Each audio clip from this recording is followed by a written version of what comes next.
10 seconds remaining. Dire team ban. Radiant team ban.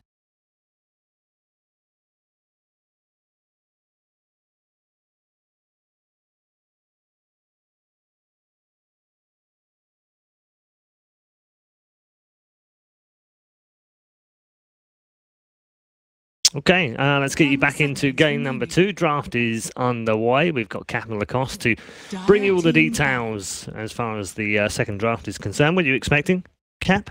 I am expecting Shadow Meme. Shadow memeing? Shadow memeing. The memeing Shadow. Shadow Demon. Okay. Vega Squadron are going to first pick Shadow Demon Lacoste. No, they're not. What do you think about that? What did I tell you? We didn't have time to discuss it. Yeah. They're going to ban the Shadow Demon. Yeah. And they're still going to go for Bane first pick. No, they will if it doesn't get banned by Vici, which even though we've just won't. upgraded its level 10 talent to double rapiers. Oh, double rapiers now.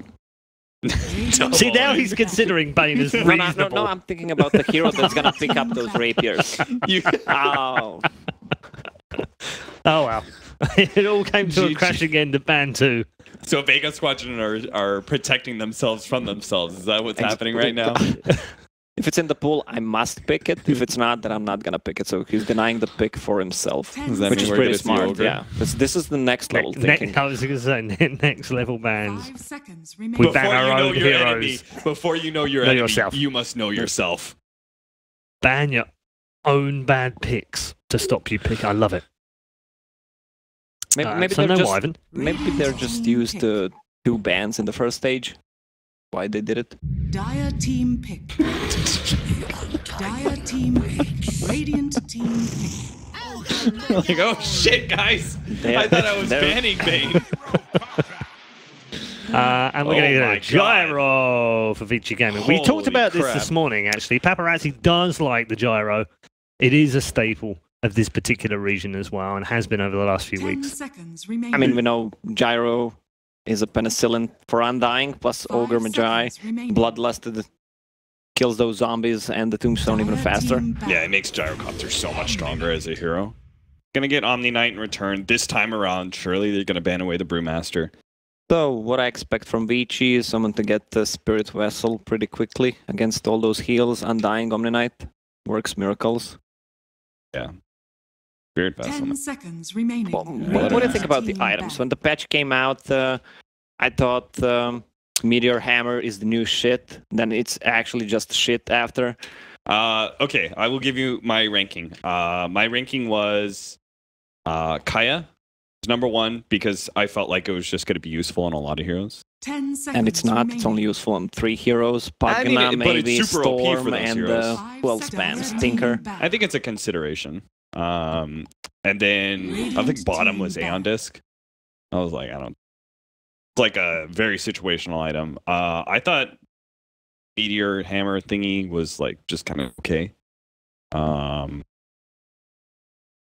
What else was there? Spirit Vessel. I think that's I think that was probably one of the higher rated items because like it could literally be like half of what that is, and you would still consider it because it's an upgrade to earn, right? You don't like selling your earn if you're like a 4 position, so you're always happy with an upgrade to earn. It's like a game. Why not? Why wouldn't you do it? I was always an earn guy. That's the must-have item in your team, especially now. Wait, were you still playing with earn? Yeah. What? Really? That's nice, isn't it? I don't know. How old has earn been? I don't know. Forever. It was in Dota 1, wasn't it? Oh yeah, it was. Was it? Yeah, it was. I remember now. For some reason, I thought it was a Dota 2 item. Death Prophet. Well, Vici Gaming pretty much picks it every time they can. I was surprised they didn't pick it earlier in the game number 1. Vici Gaming looks so strong during the Dota pit until the finals, until Liquid said it's enough. If we lose the game 3, we're going to lose it. Oh, damn. I really gotta look at bans before I speak. I literally was gonna say, like, oh, I think Storm's really good, and I noticed it was banned, and I was like, okay, well, if you can't have Storm, get Queen of Pain. That would be really good here. The point is, like, they don't have, like, you just want heroes that are able to burst down. Death Prophet and Gyrocopter are very susceptible to Queen of Pain especially, and they don't have tremendous control over. Still been a good Storm game, despite what happened last game. I think this would be a...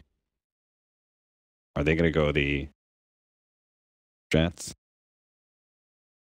BM is still in the pool if they want to go for it. So is, but I mean, Omni Knight is right. picked already, so it's not gonna be an off lane. They could fit a Slardar in if they want, if they're willing to take that risk of double melee. 5 seconds remaining. Ports.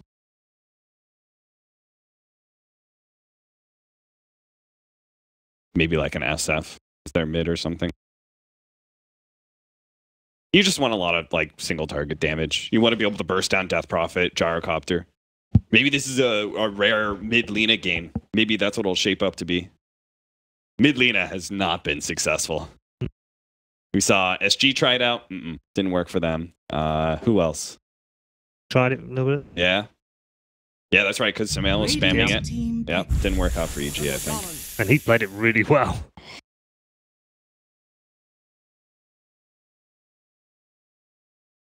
Can't get the demon, take the shaman.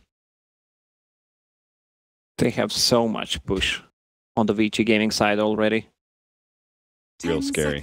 Remaining. So for their off lane, they might go for remaining. something to drop the fight, maybe Tidehunter if it doesn't get banned.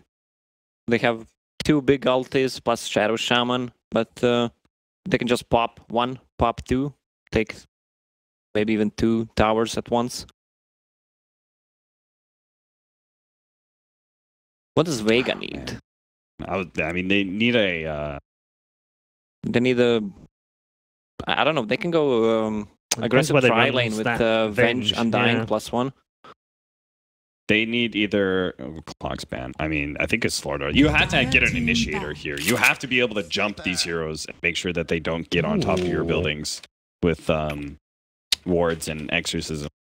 Sniper is a good pick, though. A little bit of distance for CIS, popular pick. They don't have any gap closers on the side of Vici so far, especially against the Sniper, who can be repelled. So that might be the problem for Vici. Yeah, and one of the better gap closers versus Sniper is countered by Venge, with the Bat Rider. So, Tide, Mag.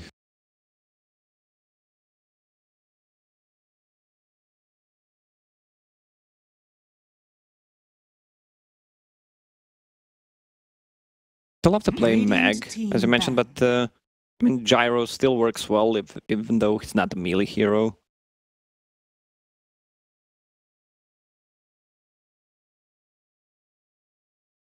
Don't they have to? Doesn't Vega Squadron have to get an initiator? They need some sort of. They need something to start fights. Get a Shadow Blade on Venge, just stun Shadow people. Blade, yeah. Run in. 5 Hi-ya! seconds remaining. With the plus 400 magic missile damage or whatever it is, that level 25 talent. Something absurd. Radiant team pick. Now, Tide gets banned. Seems like Vega is smart after all. Or am I too loud? Huh? Dude, what if they voided? It's not even that good versus Sniper or Venge. Well, Void is a good choice, though. Yeah, to lock down the Sniper, has a DP ulti, Gyro combo. Yeah, it has a lot of synergy with the game. I don't know how the Witch Doctor would have fit into their lineup, to be honest. They would have been entirely focused on. Yeah, but now they have dominating. Now they have 2 melee support, Slardar, Undying. I'm always against that. And an offlane beast to finish. Is that like a old Dota 1 principle sort of thing? Nah, don't have double melee supports. It's been for the years, probably. Yeah.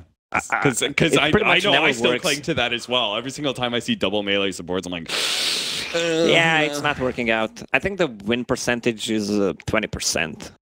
Throwing it out there. You're coming out with garbage right now. I'm sorry, what's that? Knoxville just died? I think you may just have killed some statisticians out there, Lacoste, with that one. Let's turn our attention to more normal stats, which is which one of you is going to be right. in terms of predictions.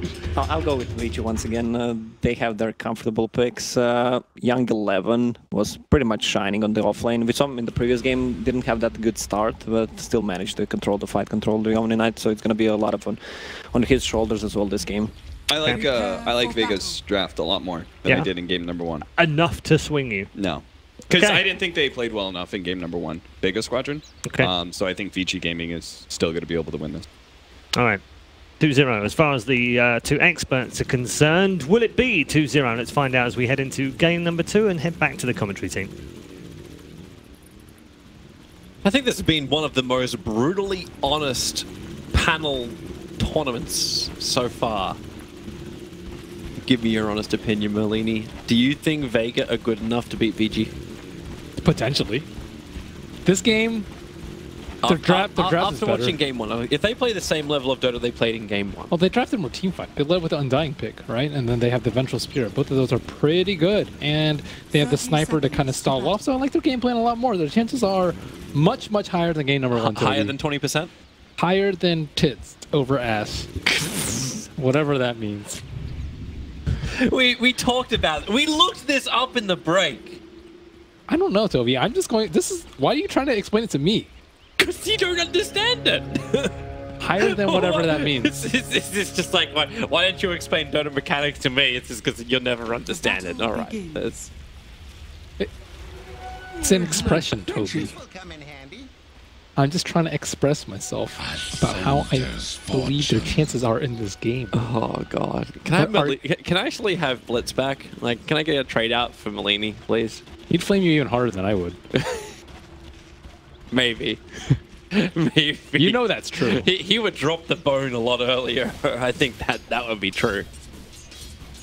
Their chances are much better, though. The Omni-Knight didn't do that much last game, but there's no Brute this game to mess with them, and they have multiple threats in the team fight aside from just the Omni-Knight. So, yeah, laning phase, I would say it's probably slightly favored for Vega, just like last game. Yep.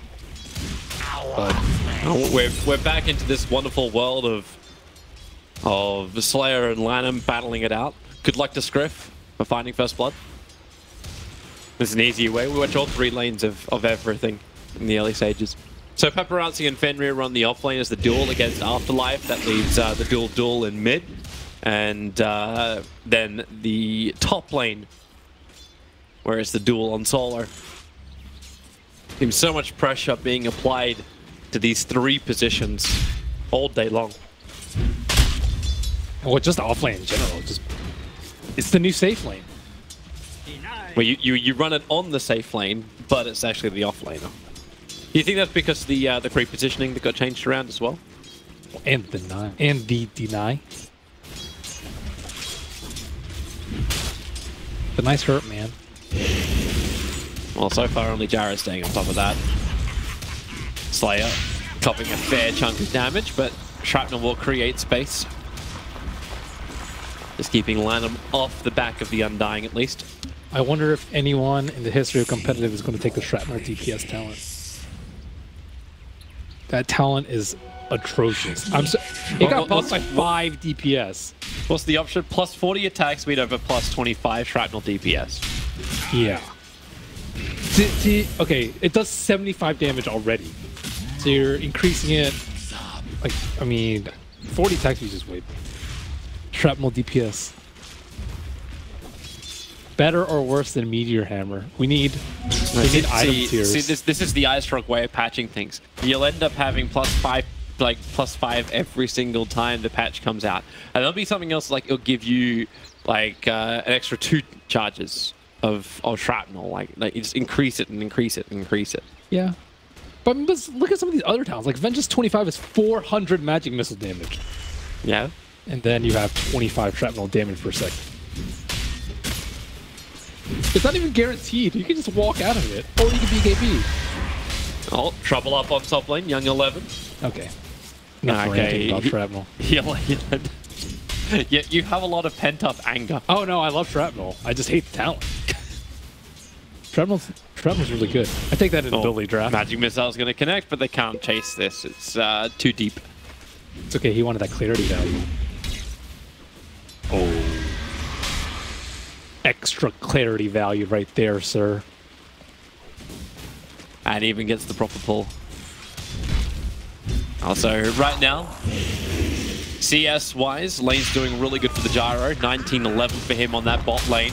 Sniper's having a pretty good time in mid. In fact, he's completely stopping all over this Death Prophet. Going 16-3. There goes Beastmaster. Dire's top tower is under attack. But yeah, Sniper really beating up that Death Prophet. But problematic for the Beastmaster. Took a lot of damage that early harassment.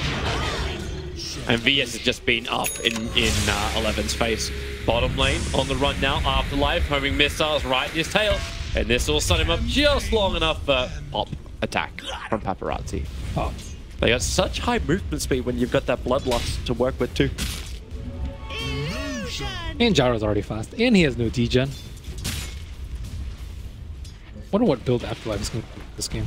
Last game he went for drums and soul, or this game, I'm not sure what you go for. Not feed. Probably not a Radiance build. You would think you'd actually go Radiance in this? No, but I have some lot on. He's not getting enough farm this game. The whole. It seems like if there's going to be a proper team fight, then even more sustain's going to be a nicer option. Yeah, I just don't know whether it's like a Greaves or like a. Well, you could do the Greaves sort of and then just work with the Soul Rip of the Undying. Yeah, That should be enough to give Vega like overwhelming power and be able to survive against the Death Prophet's exorcism. Right now, they're just trying to kill her off. Able to do so with massive amounts of stuns, but Spirit Siphon and one charges. This feels very similar to our game earlier today when Death Prophet was attacked, but the difference is they didn't dive too far. Bottom lane, VG, they are coming underneath that tier 1 town. Quick purification. Only level 2, but level 2 is enough to survive. Both the top lane and the safe lane of Vega being pushed back. he just has so many denies. Look at his deny. He has 19 denies. That's insane. Well, how are you meant to stop him? It's not like I can walk up there and say I have a mallet. Yeah, but his experience is crazy. He's level 5.5. Mid did get dual lane, but mid by comparison is 4.5 on there. And almost level 5 on Death Prophet. He's been solo there the majority of the time. And they have a dual lane down there too. Like the Shaman's getting a ton of levels as a result. Young 11 playing around with that Vengeful Spirit. Not able to do anything really with it, however. No one was going to TP over. Until now, Shadow Shaman will come and join the party. The Shrine Party. Everyone has a free beverage on the house. Okay, he's level 6, but they walked right into him as a reward. Fenrir instantly gobbles it up. Oh no, is he going to place one right on top of the sentry? But they don't have vision over there. And that sentry's about to time out as well. Young 11 popping a lot of damage. Fenrir has to come up to help. The shot goes out first, but the damage. He actually has a single point in it as well, which is also surprising. Yeah, he was about to get roared, if not. And all that minus armor too. That does way more than 60. Value. They're starting to stack for the gyrocopter. Got to watch these stacks pretty closely for VG Gaming. That's going to be a lot of money. There's nothing inside the jungle, just towards the Ancients. Yeah, they're going to need more people to do that. Yeah. Fenrir wrapping around, looking for the slaughter. Able to lock him in position. Roar is available, letting it rip. Paparazzi. Homing missile will find this kill even if you try and run away. Paparazzi gets it. Flat cannon turns on. Afterlife forced back to his tier 1 tower.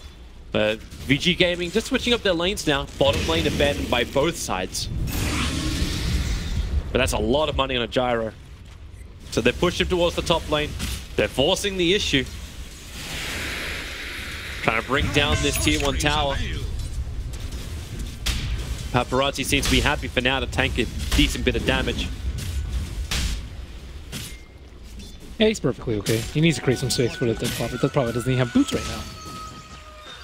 A little bit poor. That's okay though. Well, as long as you turn on Exorcism. If you force enough rotations from Vega to the top lane, you just burn the mid lane. Almost feels like what happens when you have a DK in that lane.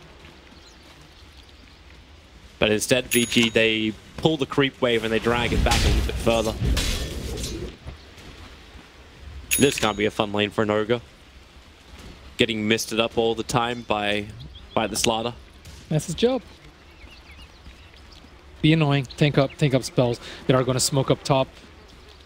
Vengeful and Undying sitting behind an Omni Knight. That's not great, especially without swap. It's going to be a little bit tough. This is going to be during daytime. Maybe they can approach the long way around to the left side and catch him by surprise. But running straight up the lane is not going to work out for them. Paparazzi kind of filling it out. Oh, here's the fourth TP. Paparazzi moves away from the tombstone. No swap, as you said, to pull him back. The shrapnel comes down, but Bloodlust gives him the movement speed back. Second shrapnel charge under the tower. But 4 heroes from Vega moved in, but the hero with the swap came in way too late. Now it's VG's turn, wrapping around the top. He didn't have swap. They have the Observer Ward down. They see up the hill, stuns, mass amounts of damage into the Shadow Shaman. Paparazzi gonna get assaulted, but he brings down the tombstone, clearing up the lane for VG Gaming to move a little bit further forward. Really? I don't know if that was a reason to dance, that fight. Oh, at least they got a free kill on the Shaman. Wasn't able to keep that ward up, sadly. Would have made things a lot easier for that push, but Vega fend them off and will just sit behind the sniper and stack up a little bit. Not sure who's going to do that stack, though. Yeah, it doesn't seem like... I suppose Sniper can kite it. Kind of, but they have the regen creeps. You're going to have to drop Tombstone maybe to kill it, or bring Omni Knight with the purification. It's still going to hurt. I mean, the thing about it is you have to worry about Gyro taking it. You have to worry about the Shaman taking it. Shaman's almost level 6. I think it's definitely worth warding that stack if, let's say, you get the free mid T1 with that. So they have to be able to skip that. Big stack with the max flag. Looks like still is lacking on a fair bit of damage. Yeah, it's going to take some time. They're already like half HP. They're healing up really quickly. Just focus them one by one. Paparazzi will have himself another flight cannon up in 3 seconds time. Okay, they're mostly at full HP. They're full. They need something else here. That's why I'm a little bit surprised they're trying to take it without like another big spell. But if he gets rid of all the regen creeps, he'll be fine. This is still going to take forever. They already used a salve. They used 2 rounds of flags. There you go, Lana. Take it for him. Yep. Now they can finish the job. Third flag is a charm. Actually, he's not gonna do that. That's a long time. Sorry, you're the master of puns now. Third flag, yeah. He's good level server towards Lanham, giving space for the supports to also get more room to breathe. Can't believe that bottom lane's being just left alone. Fenrir is getting some levels. You can mass up more to push it down. Stack versus stack. Yeah, Tombstone's good. It's still just they don't have that much damage. They have the tank. But yeah, it's just a lot of farm trading. I thought there'd be a lot less of this with the movement of the shrine. This one need the shrapnel DPS. Yeah, okay. Okay, Toby. Oh, there goes Tombstone. 3 heroes being committed to do this. Just seems like both sides are committing so heavily in order to get these flash farm in to get a critical item. SMY is completed for the gyrocopter. Oh, sorry, just the Yasha. Man, Aloha went for Master Madness too on this Sardar. I could see him easily getting blown up with Sprint on. That is a scary move. My attention. Here they come. Oh, they see him. Snipe the bounty rune. Afterlife's on the run. There's Lanham. They wrap around the back. Massive wards dropped by Fenrir. Gets a ward trap over from the VS. Swapped him out. And now it's Paparazzi. Caught. No, he does break free. The creep wave killed off one of them. But Paparazzi still on the wrong side of the tracks. Brought down. Fenrir shackled up Slade. Just trying to keep that tombstone off the field for as long as possible.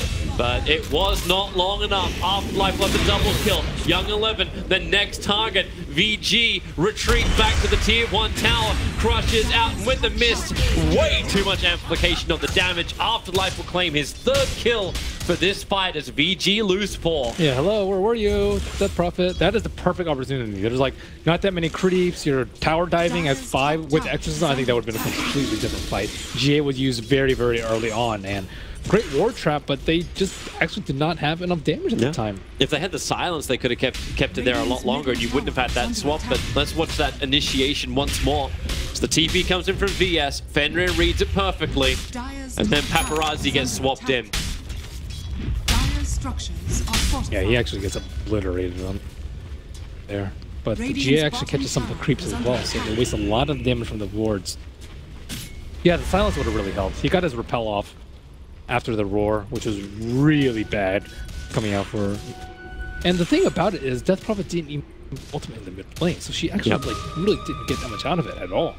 However, PG will know that they need to bring all 5, or at least their main team fighter, if they want to take a team fight that deep onto their side of the map. And instead, they will go with the super safe play of stacking more and more.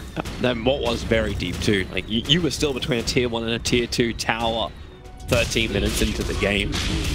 And while Sniper doesn't have a heavy amount of damage, you give him that free hitting zone with one isolated hero, he'll take it. And right now, Shrapnel's really, it does a ton of damage relative to HP right now. Later on, not so much. But with DPS talent, maybe. With Shrapnel talent, maybe it'll have good games. I think I've seen someone take it before, but I was very underwhelmed by it. Well, VG are adding pressure to the bottom lane now. Bring in the Death Prophet. They can keep pushing to the tier 2 tower if they want to. Exorcism is available. Paparazzi is looking very strong as well. Only thing you're a little bit short of, I believe, is that Yule Scepter. Roar is out. Vengeful Spirit caught. Lanham comes in to help out. Even the extra Centaur stomping as the Beastmaster's extra creep. And VG actually turned their attention towards either mid or Roshan. Both are options for them. Blink Dagger up on Slardar. I do not think they see it though. Blink and Mask of Madness.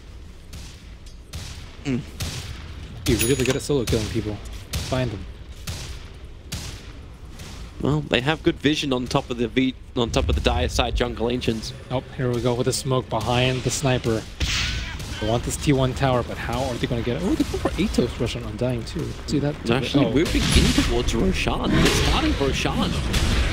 Looks to be a pretty good time of Rosh. Well, Tombstone is down with the amplification. Still heavy amount of damage to Roshan and no real answer coming in from VG. No exorcism has been cast. That is not valued. And Roshan's going to belong to Vega. VG was too late. That Beastmaster Hawk was on the way, but it took too long to get there. Always something that you have to worry about with this much minus armor. And that's the thing, the Omni Knight doesn't have to go for the medallion in this game because they have all these minus armors that are might have just much better inherently at doing Roche and taking down objectives compared to last game. Omni Knight also going for a Blink Dagger after. Radiant's bottom tower. Maybe he's trying to keep up with the Slaughter when he jumps in. Be that second front liner. Anything which helps create space for the sniper. Hurricane Plank, Blink Dagger heals. Yeah, I think you can jump in there, get your spells off, and then not die, because they're going to be looking for him with a Hawk. That's how you want the fight to start off here. You want to probably roar him, silence this Venge if you can, and burst him down. That's kind of ideal situation, and it's never going to go as clean as that. That soon to come after like, I don't know, does he really need a Blink Dagger though? I think the Venge swap might be just good enough to save him regardless of the circumstance. But the other option we were talking about was him getting something more like Greaves, like Mech.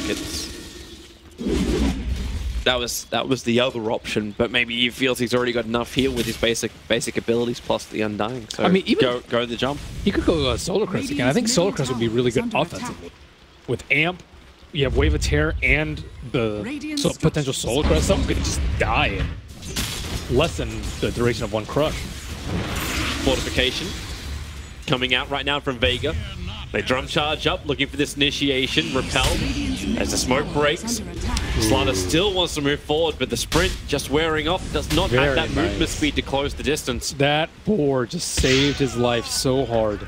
Well played, 11. Well played. That board slowed down the Slaughter, stopped his blink dagger during the repel. I hate to tell you though, like, you just got a double damage on the god, so the celebration may be very short-lived. He doesn't have an Aegis though.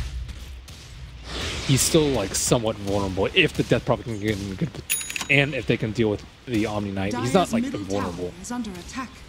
Yeah, not vulnerable, but still hefty amounts of damage. And then space tries to be created by Vega, the Boars, and Troll.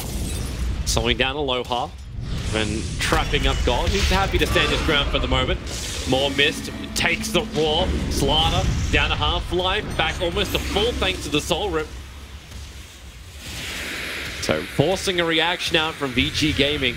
I mean, look at this tower though. Is he really doing that much damage? Still really slow. They're not going to be able to wait out this Aegis though, not at least at this point. It looks like they are not interested in fighting at all.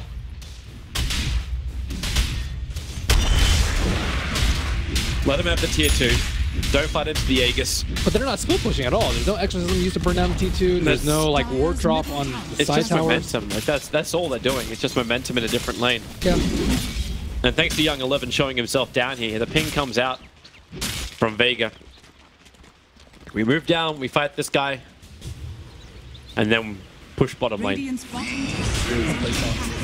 be very difficult for them to actually jump, but you know they have the farming items that they need.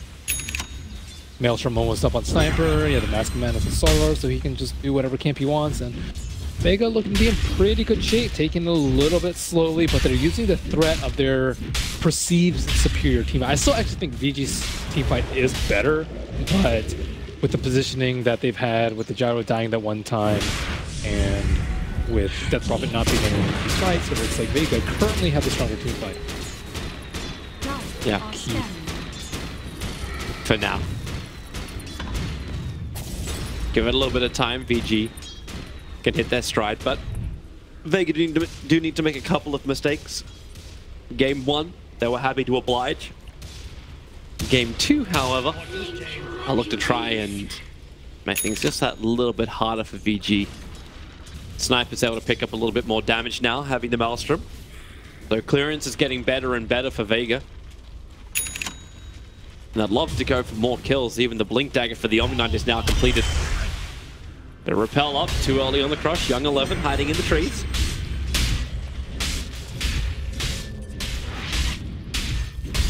They know they're making a play somewhere. They're not sure where though. Sniper's a little bit scared. Just drop the shrapnel and leave mid lane in case they're trying to get that tower. It'll just be the top field by the. Wonder if they're going to drop the sentry. Well, they already battled for vision around this area before, so maybe not feeling like it's required, especially when they can just five-man ball towards the tier 2 tower. Catapult still up, and the mass surf mods available as well, so they're smoking. I don't know if they'll get here in time though. I do not. If they can wrap around the side, they can just nail Young 11. Yeah, but they don't have the glyph. Looks like they're going to back up before then. Here's the movement speed from the Slaughter. They already have the Hawk there. Waiting for the attack. Lanham being caught out pretty heavily, as well as Young 11. They get a little bit of distance. Exorcism is up. So is the Tombstone, however, from Slayer. But Beastmaster dying so quickly. Paparazzi's call down, making it difficult for Vega to disengage from this fight, especially when Ori is just walking himself through this engagement with his big ultimate up and running. All the damage you can get from the Exorcism will allow a triple kill. Sniper died as well, getting picked in the back line. And this is going to be a quick push towards the tier 3 tower. I mentioned in game 1 there was one great fight that just allowed VG to gain that momentum in the game. And, well, we just saw it in game 2, plus 2 buybacks out from Vega directly after the fight. That was amazing positioning from that. Look at his position right here. He blinks and he claps, and then he silences the Omni Knight right as soon as the Slaughter jumps in. And then he gets all his spells off. He has the Arcane Rune too, and he's just going crazy in the back line. Gyrocopter sacrifices his life to tank on the Tombstone, and Ori just cleans up with this Arcane Rune. So much damage coming out of it. Such a dream fight for VG. Thanks to that Arcane as well. It's only 28 seconds before you're going to have Exorcism back off cooldown. And they can go again. There's tier 1 tower in the mid. Create more space, look towards the next Roshan. That fight was also especially awkward because they had to... Even though it seemed like Vega were defending, like their Vici are assaulting their tower, they actually had to walk uphill. Like the starter had to blink up the hill. They had vision back there, but you still have to walk uphill into a choke, and things are just much, much more difficult when they had to try and fight around that tombstone and walk up that hill. They actually clumped up, and it's just very difficult to fight like that. Great catch out. The blink is on Fenrir, so instant initiation. And Omni Knight gets deleted.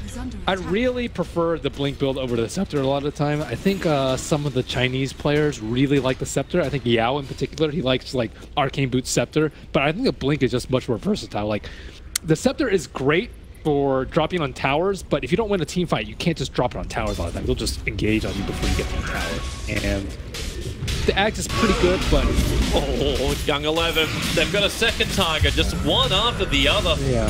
Slayer bursts the Tombstone to try and force out the mid lane, but that'll go down as well as himself, so mid lane not forced out. VG will do the counter push with Necros and minions. One of the big downsides of having a Soldier position 1 is just that he can't farm quickly, and because of that, he can't gank as efficiently because he needs to keep his farm up. So he just... You know, he has farm for his BKB, he really needs it, but at the same time, there's no threat around the map when he's just busy farming nations. These double TPs, silence onto the Vengeful Spirit. Still got the tower. Worth. Yeah, as long as you don't lose anything else, sure. But for now, right, VG's just taking objective after objective. BKB does not make him that safe in the team fight. If a GA comes out on him, yes, but I don't know, do you really want your Omni Knight blinking into the middle of a fight, even with GA? His armor is going to be low because of mask. He's going to have sprint on, and then he's going to have to deal with exorcism and Lasso falls out once again. Fenrir doing the work. The double silence, cancelling off any kind of help Undying could have done. Shaman will fall. A nice run away. The BKB is burnt. Blinks up to the high ground. The Slayer retreats, but Blink Yules, the sniper, in real trouble. The roar is out, the Spirit Siphon. They need more damage, however, it's just not there. The Exorcism was split between so many targets, so Vega, everyone's pretty low. Hearing an assassination, not going to come out, however. These silence are so good coming out from the Ori. Now it's coming out. Crush, damage. Oh! The Swarm! He didn't catch Ori in it! He did one more attack and the Slaughter would have got the big kill. But he pays with his life, initiating in almost suicidally. And now they have to deal with double evasion, the butterfly on top of the Sword Crest. So now you have to start thinking about, what, MKB maybe at some point, but Sniper really needs BKB. Slaughter doesn't farm that well, he just died. If you go BKB on God, like I don't know if you really win this game. Like it almost feels like you have to go glass cannon and rely on your other teammates to still be those buffers. Regeneration. But then you're not winning the vision game to actually have those buffers in the right position.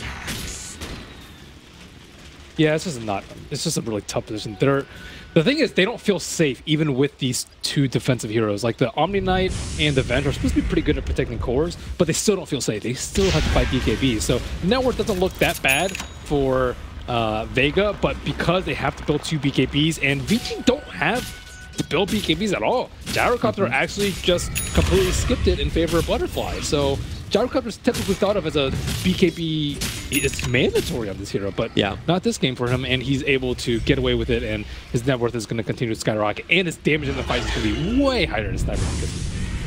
Did he go for the flak talent? Yeah. That flak talent seems a lot. More and more hits. Yeah, and now I'm going to go into Satanic as well, so a lot of survivability come in the way of the Gyrocopter. As you said, bypassing that BKB. Roshan is up and available. Vici haven't done it yet. Exorcism is still not up and running, so they do not want to have a fight. I really like the Manta. It used to be... Okay, Exorcism just came back off cooldown and they jump in straight away. This time, it is going to be the silence and delete. But the damage output so high to bring down that Death Prophet, but it's still not enough. Not when Paparazzi has the perfect position on the high ground. An ultra kill for him. 4 heroes from Vega pushing up the daisies, and they draw a line down the mid to take a beeline to the tier 3 tower. Yeah, 5.7k damage from Paparazzi. Yeah, his damage was crazy in that fight. He didn't even use all the flag charges. He only got 7 flag hits off before everyone just died. Look at that positioning. Oh my goodness. That was insane. And the thing this tells me too is that Vega don't really trust their supports. Like I think as you mentioned, you just have to not go to DP. Like you have repel. Yeah, it makes you invulnerable, but who cares if you're invulnerable if you can't do any damage? Like, these heroes aren't really dropping low. yeah. And imagine once he gets Satanic, that he's just going to be unkillable. How are you going to have the damage to deal with this at all? You need MKBs, you need just more damage in general in order to, like, if we can see the damage dealt at the end of the game, I'm sure Paparazzi's is just going to be crazy high. He doesn't care about dying because he's going to get the damage off and the rest of his team's going to clean up. It was a perfect example at that fight where he killed the Tombstone, died. He was still flagging people, and then Ori was able to clean up because everyone was already so low. But on Vegas, like, okay, you PKB, and then what? I still find it amusing though, like, okay, so yeah, Vega didn't have their snipers, so they didn't have the damage coming from him. But Death Prophet was deleted just as quickly, like it was a 1-for-1 trade-off in that 4-4 situation. Paparazzi just wins. The Hawk sees all, the roar is out, however, Vengeful Spirit was trying to create a little bit of space for the call down from Paparazzi with the Fidget, the Black Cannon damage! He's killing him on the other side of the bloody pit! You can't escape from this! The stuns are around, but Paparazzi, kill after kill after kill after kill. He's murdered. Actually, he may actually be the man that murdered the PCs. He has done so much damage here. 4 heroes down from Vega. You don't even need Roshan. They're coming for the GG push. They want the 2-0. They want the 3 points. And right now, it looks like they're going to get it. As much damage as he's been doing, I think a lot of this has been set up by 11. Like that Hawk in that fight was particularly good. The fight where he also like tanked up the Sora Crush and had the Hawk to pop the smoke. It has been really big for them. I would actually kind of put him as MVP, then Fenrir after that, in terms of their contribution and what they did to help them win this game. It's those supports where you have the confidence in them. As you said, like you don't have that in Vega, and it's really highlighting it heavily. Yeah, they're playing like they don't have an Omni Knight on their team. They're playing like they, they're just scared. You know, you can't play like you're the big badass in the room who's gonna whoop everyone's ass. Here's your honey build. The double butterfly is now in the hands of the Gyrocopter, combining it up with the double damage rune. Double butterfly is much better now that MKB has been changed. They actually I believe they got the MKB onto, they did onto the sniper. Yeah. So he bought out for this. He moved away from the BKB. Yeah, that is completely the right choice, although I would have preferred it if he didn't actually go for the Ogre Club, but he realized, no one's dying. Who's going to do the damage? Sauter's there to amp people. He's not the best position one at just purely dealing damage because he gets kited so easily and he is very squishy with his build. So it's really just all a sniper. If they have Venge to back him out, they have Venge to protect him, they have Sauter amp to do damage, but if he has no damage items, die. Triple catapults. I thought Paparazzi may try and force the issue just because he had the tail end of the double damage rune, but no, he can't get in a good position. You need vision to flag people down. So unless he's on top of the hill, then he's not going to be able to do that. It's a smart move by them. Yeah, they're really far ahead, but with a DD, yeah, you can do that. Yeah, you can just walk up the hill. He's still doing like it's 358 damage a hit on this gyro, and well, okay, this is one way to get the vision. Smoke getting, then go high ground in through the mid. Once you win the fight here, VG, they know they've won the game. Yep. Oh. Countering Ward. I still think they can take the fight here. They're just so far ahead. Blink, Hex, the roars into the back lines, keeping the BS out. This fight, Excessive is up and running. They're looking for the kill onto Half-Life, bringing him out this, but Paparazzi with the flag cannon damage. He killed off the Tombstone, but he almost killed Slayer along with it. The Shrapnels are slowing him down, but remember, Paparazzi, he wants to die. He welcomes it because he has the double damage rune. He wants a lock Vega inside their base, while the Megas are now claimed here by VG. Ori did all the work to make that happen. And the tier 4 towers are falling. Vega, They just want to wait this out, but they can't do it. Ori blinks in with a Shiva's gun. So much slow, so much damage. Regenerates all of it, however, with the Exorcism and Paparazzi. A little too deep. Well, there goes the Aegis Immortal anyway, but there goes the game. This is GG. We need bo2 as the last thing out from Vega. And rightly so, they needed the Vision game, but once again, Beastmaster, a critical player in the series today, just see all, kill all. I'm looking at damage. All. He did more damage than Sniper and Slar combined. How much was it actually for? It was 29,000? 30,000 versus 16 and 9. So he did actually significantly more with both of them. But, you know, he was really far ahead. Well played, 11. I think this game was much better than his Broodman. It was, played very well. It was fantastic.